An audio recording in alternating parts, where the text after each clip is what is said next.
Hello friends, welcome again to your own YouTube channel.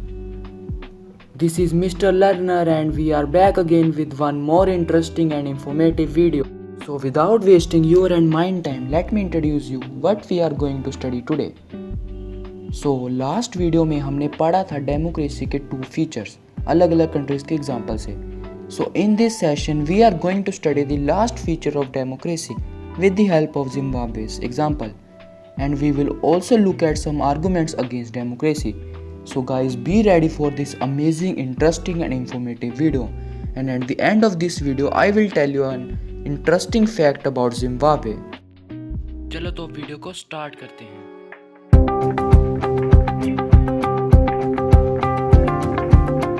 जैसे कि हमको पता है कि जिम्बाब्वे एक स्मॉल कंट्री है जो अफ्रीका के सदर्न पार्ट पर लोकेटेड है. कंट्री में स्किन के कलर पर बहुत डिस्क्रिमिनेशन होता है और at that time country was ruled by white skin coloured people. But after 1980 white minority rule was abolished और 1980 के बाद वाइट मिनॉरिटी रूल को अबोलिश कर दिया गया था और जिम्बाब्वे इंडिपेंडेंट हो गया था. आफ्टर डैट कंट्री में ज़ानू पीएफ नेम की एक पार्टी ने रूल करना शुरू किया एंड ये पार्टी पीपल से इलेक्टेड नहीं थी. लोगों ने इस पार्टी को नहीं चुना था और इसी पार्टी ने फ्रीडम के लिए कई मूवमेंट्स की इनिशिएशंस भी की थी जिससे जिम्बाब्वे बाद में इंडिपेंडेंट हो पाया. लाइक हर कंट्री का कोई ना कोई रूलर तो होता है. सेम इस पार्टी का भी एक रूलर था, रॉबर्ट मुगे, and he was ruling the country since independence. Independence से कंट्री को वो रूल कर रहा था. इलेक्शंस कंट्री में रेगुलरली होते थे पर हमेशा रॉबर्ट मुगे भी इलेक्शंस को जीतता था. वो पॉपुलर भी था, इस वजह से वो इलेक्शंस को जीतता था, पर वो इलेक्शंस में कुछ अनफेयर ट्रिक्स भी यूज़ करता था. Like Mexico. जब से उसकी गवर्नमेंट पावर में आई थी तब से वे कॉन्स्टिट्यूशन को बदलता रहता था और वो भी अपनी खुद की पावर्स को इंक्रीज़ करने के लिए, रेदर अपनी कंट्री को अच्छा बनाने के लिए कॉन्स्टिट्यूशन चेंज करे, बट वो कॉन्स्टिट्यूशन अपनी सेल्फ पावर को इंक्रीज़ करने के लिए करता था. What a selfish man. Opposition parties को तो वो कुछ समझता ही नहीं था. ऑपोजिशन पार्टीज़ को के साथ हरेसमेंट होती थी, उनकी मीटिंग्स को डिसरप्ट कर दिया जाता था और के कंट्री के लोगों को राइट्स भी नहीं थे. वो प्रोटेस्ट नहीं कर सकते थे, वो कोई रैलीज नहीं निकाल सकते थे, गवर्नमेंट को क्रिटिसाइज़ नहीं कर सकते थे क्योंकि ये सब चीज़ों को कॉन्स्टिट्यूशन में इलीगल कहा गया था. वहाँ तो टेलीविज़न और रेडियोस को भी फ्रीडम नहीं था. वो भी गवर्नमेंट डिसाइड करती थी कि टेलीविज़न और रेडियोस में क्या दिखाया जाएगा. वहाँ कम से कम न्यूज़पेपर्स को तो इंडिपेंडेंस थी पर जो भी गवर्नमेंट के ऑपोजिट कुछ भी लिखता था उसके साथ बहुत बुरा होता था, उसके साथ हरासमेंट होती थी. उस कंट्री में तो जुडिशरी की भी कोई नहीं सुनता था. गवर्नमेंट कई बार जुडिशरी के जजमेंट्स के खिलाफ चले जाती थी पर उन्हें लगता था कि ये डिसीज़न हमारे खिलाफ है. लिटरली अगर मैं उस कंट्री में रहता तो मैं उस कंट्री से पक्का भाग जाता, किसी और कंट्री में चले जाता. थैंक गॉड मैं इंडिया में ही हूँ. अब हमें जिम्बाब्वे की एग्जांपल से ये पता लगता है कि डेमोक्रेसी में रूलर्स की पॉपुलैरिटी ज़रूरी नहीं है. पॉपुलर गवर्नमेंट्स भी अनडेमोक्रेटिक हो सकती हैं. डेमोक्रेटिक होने के लिए कंट्री के इलेक्शंस की तरफ देखना तो ज़रूरी है पर उतना ही ज़रूरी इलेक्शंस के पहले और इलेक्शंस के बाद कंट्री में क्या सिचुएशन है उसे जानना है. और एक डेमोक्रेटिक कंट्री में लोगों के राइट्स बहुत ज़रूरी हैं.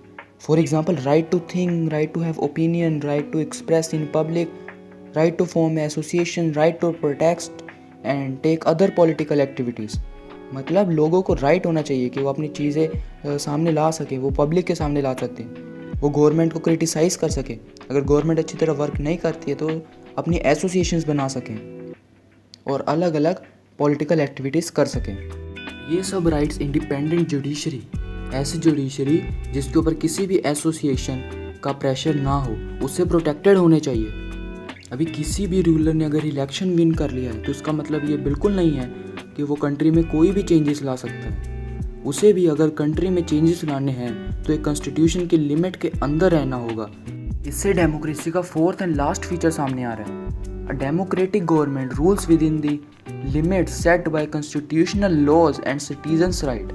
मतलब कि डेमोक्रेटिक गवर्नमेंट को कॉन्स्टिट्यूशन के लॉज की लिमिट के अंदर ही रूल करना होता है और लोगों के राइट्स को ब्रोक नहीं करना होता है. गवर्नमेंट वो ऐसा करती है तो वो कंट्री अनडेमोक्रेटिक होगी, लाइक जिम्बाब्वे. अभी हमने डेमोक्रेसी के सब फीचर्स पढ़ लिए हैं तो हम डेमोक्रेसी के एक बार रैपिड रिवीजन कर लेते हैं। डेमोक्रेसी में फाइनल डिसीजन मेकिंग पावर लोगों द्वारा ही इलेक्टेड होनी चाहिए।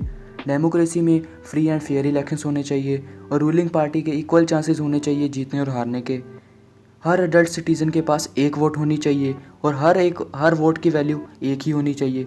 डेमोक्रेटिक गवर्नमेंट को सिटीजन्स के राइट्स एंड कॉन्स्टिट्यूशन के लॉज के लिमिट के अंदर रूल करना होना चाहिए।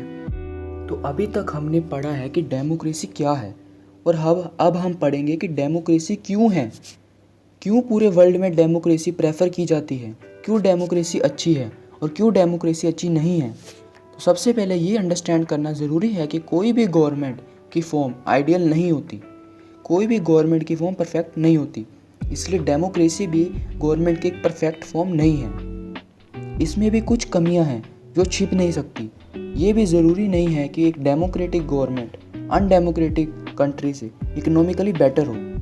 चाइना एक अनडेमोक्रेटिक कंट्री है जो कि डेमोक्रेटिक कंट्री इंडिया से इकोनॉमिकली बेटर है। सो डेमोक्रेसी ये इंश्योर नहीं करता कि कोई कंट्री प्रोस्पेरियस हो।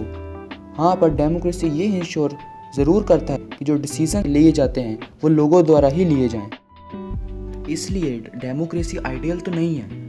तो अब डेमोक्रेसी के अगेंस्ट कुछ आर्गूमेंट्स के बारे में पढ़ते हैं। In democracy leaders keeps on changing, this created instability. अभी इसका मतलब क्या है? हमें पता है कि डेमोक्रेसी में रेगुलरली इलेक्शंस होते हैं जिससे रूलर्स चेंज भी हो सकते हैं। अभी हम यही एग्जांपल लेते हैं। अभी हमारी कंट्री में प्रेजेंट टाइम में स्वच्छ भारत अभियान चल रहा है और अगर गवर्नमेंट चेंज होती है और न्यू गवर्नमेंट स्वच्छ भारत अभियान को क्लोज कर देती है या मॉडिफाई कर देती है तो ये मिशन तो बीच में रह गया, ना ये मिशन पूरा हो पाया और ना ये मिशन अच्छी तरह ख़त्म हो पाया। इस एग्जांपल से हमें ये तो पता लग गया कि डेमोक्रेसी में गवर्नमेंट की एफिशिएंसी पर इफ़ेक्ट ज़रूर पड़ता है। चलो तो अब डेमोक्रेसी के सेकंड आर्गूमेंट के बारे में पढ़ते हैं। Democracy is all about political competition and power play. There's no scope for morality. Democracy में क्या होता है, कैंडिडेट्स इलेक्शन में खड़े होते हैं जिससे क्या होता है, पॉलिटिकल कंपटीशन क्रिएट हो जाता है और इस पॉलिटिकल कंपटीशन के कारण करप्शंस भी होती है। चलो तो अब थर्ड आर्गूमेंट के बारे में पढ़ते हैं। To implement any law many persons are consulted in democracy, this lead to delays. वे डेमोक्रेसी में अगर कोई लॉ पास करना होता है तो पहले उस लॉ को लोकसभा में फिर राज्यसभा में चेक किया जाता है और अगर वो लॉ बोथ हाउसेस से पास हो जाए फिर वो प्रेसिडेंट के द्वारा चेक किया जाता है और अगर प्रेसिडेंट उस लॉ को ठीक माने तब जाके वो लॉ पास होता है, जिससे किसी भी डिसीजन को बहुत डिले हो जाता है। So now the fourth argument, elected leaders don't know the best interest of people, it leads to bad decisions. जैसे कि हमें पता है लीडर्स इलेक्शन से पहले तो बहुत बड़ी बातें करते हैं एंड आफ्टर इलेक्शंस आपको पता ही है क्या होता है। उन्हें लोगों के इंटरेस्ट, उनकी मांगों के बारे में कुछ नहीं पता होता, जिससे क्या होता है, बैड डिसीजंस आते हैं और लोगों को कोई बेनिफिट नहीं मिलता। So now the fifth argument is democracy leads to corruption for it is based on electoral competition. अभी डेमोक्रेसी में क्या है, बहुत कॉम्पिटिशन होता है और कुछ लोग सीट्स पाने के लिए मनी और पावर को भी यूज़ करते हैं। After all this all leads to corruption and that is not good for democracy. Now let's study the sixth and last argument against democracy. Ordinary people don't know what is good for them so they elect wrong candidates. Democracy में हर adult citizen को voting right होता है और most developing countries जैसे कि हमारी India ही है, यहाँ रूरल एरियाज़ में लोग एजुकेटेड नहीं होते और कोई भी रूलर उन्हें अपनी बातों में फंसा लेता है और इससे क्या होता है, रॉन्ग कैंडिडेट्स इलेक्ट हो जाते हैं और लोगों की जो बेनिफिट है वो उनको नहीं मिल पाता।